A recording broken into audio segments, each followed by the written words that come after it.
Momotarou Dentetsu is a special one. I actually have a halfway completed translation of the game sitting around. Not because I like the game, but because it's a weirdly significant Famicom game that is just about unknown outside of Japan. I suspect the game came about because someone mistyped Momotarou Densetsu. That would be Momotarou Legend, the Dragon Quest-style RPG that Hudson published. But while Densetsu means legend, Dentetsu means railroad. And so the second Momotarou game on the Famicom became a board game based on railroads. And the thing is, this little spin-off game became the main series. The Momotarou Dentetsu games became a yearly release for Hudson starting in the 90s, and it was yearly for about 20 years. There's a lot of Momotarou Dentetsu games. Only one sequel on the Famicom, though. When Konami decided to get out of the video game business, it wasn't Castlevania or Metal Gear that Japanese players were mourning. It was Momotarou. And when Konami released a new entry finally in 2020 for the Switch, it was the second best-selling game in Japan for that year. Momotarou Dentetsu is a roll-and-move board game in the exact same style that we've already seen a few times.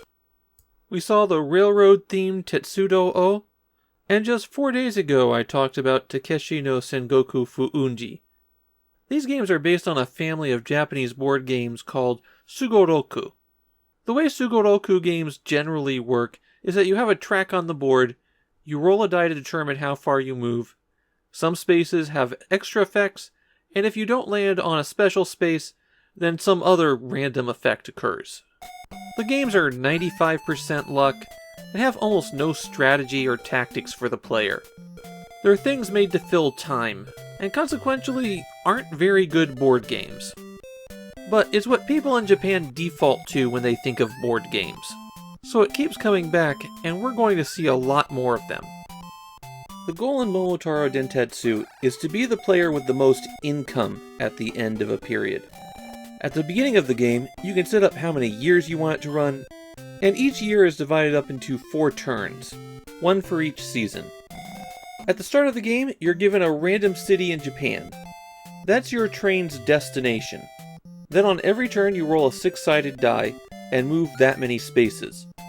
If you land directly on a city, or reach your destination city, then you get a little scene of what's happening in that town, and the opportunity to buy property there.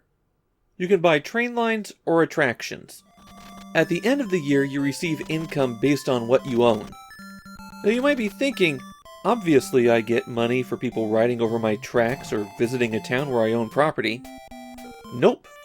There is no player interaction in this game. The most you can do is buy something before somebody else gets it.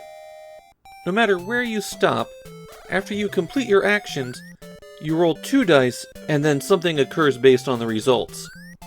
In spring, summer, and winter, how much cash you have changes based on what you roll. But in autumn, there's 11 different events that can occur. In spring, most of the results are positive, and in winter, most of the results are negative. And the higher you roll for those events, the worse the result. If an event causes you to lose more cash than you have, then you'll have to sell off your assets to pay back the debt. There are some hidden cities that you can land on. You'll never be given them as destinations, and landing on those spaces triggers a special event. If you run into one of these anchors, you can take a ferry to a distant city. There's only 3 ports in Japan, though, and traveling between them on ferry can take a full year. That's one of the biggest problems with Momotarou Dentetsu. Hokkaido and the southern islands are very isolated on the maps. During my game, for my destinations, I got a city in Hokkaido, a city in Kyushu, then a city in Hokkaido again. I spent over a third of the game on ferries, not doing anything, because that was really the only option for me. It takes a long time to play Momotarou Dentetsu as well. I used the default options for a 10-year game, and I was playing for 55 minutes. That was with 3 computer opponents playing as fast as they could. It'll only be slower with other humans. While you're on your turn, you can press B to bring up a menu, and all of the choices there are just for extra information. like a map that will show you where your destination is.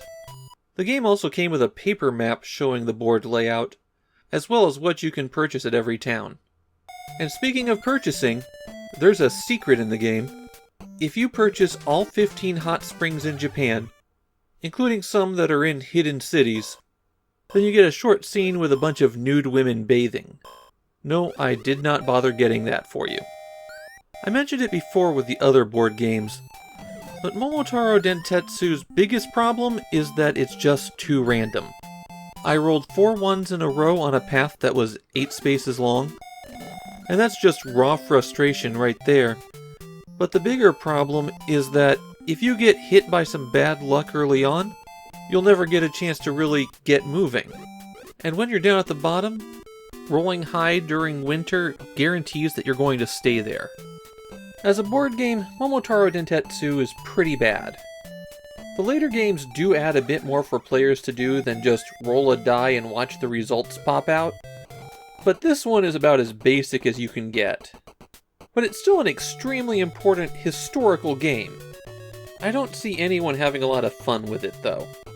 In fact, I like Tetsudo-O better. At least in that game you could buy lines to take money from people. Here it's solely the dice that determine if you win.